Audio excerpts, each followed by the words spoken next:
কান্দিপাড়ায় রাতের আধারে গুলিবিদ্ধ দুই।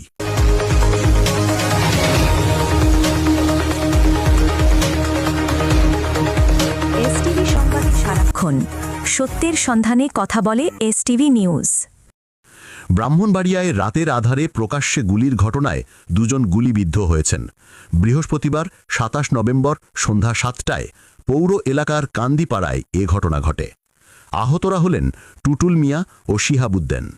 টুটুলের পায়ে ২০-২৫টি রাবার বুলেট ও শিহাবুদ্দিনের হাত পায়ে কয়েকটি গুলির চিহ্ন রয়েছে। আহতরা ২৫০ শয্যা বিশিষ্ট ব্রাহ্মণবাড়িয়া জেনারেল হাসপাতালে চিকিৎসাধীন। তবে দুজনই শঙ্কমুক্ত বলে হাসপাতাল সূত্রে জানা গেছে। স্থানীয় ও প্রত্যক্ষদর্শী সূত্র জানায়, কান্দিপাড়ার মাদ্রাসা রোডে পপুলার প্রেসের সামনে দাঁড়িয়ে চা পান করছিলেন একই এলাকার টুটুল মিয়া। এ সময় তাকে লক্ষ্য করে গুলি ছোড়া হয়।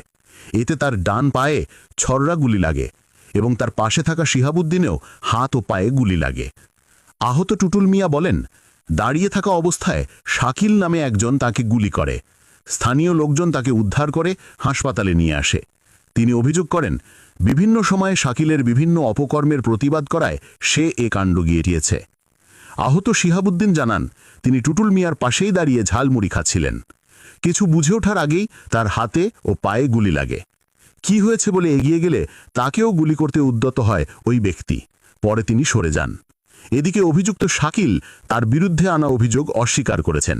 তিনি জানান, চোরাচালান পণ্য নিয়ে তাদের নিজেদের মধ্যে গোলাগুলি হয়।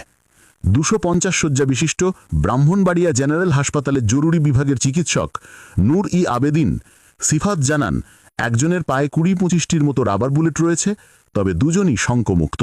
তাদেরকে প্রাথমিক চিকিৎসা দিয়ে হাসপাতালে ভর্তি করা হয়েছে।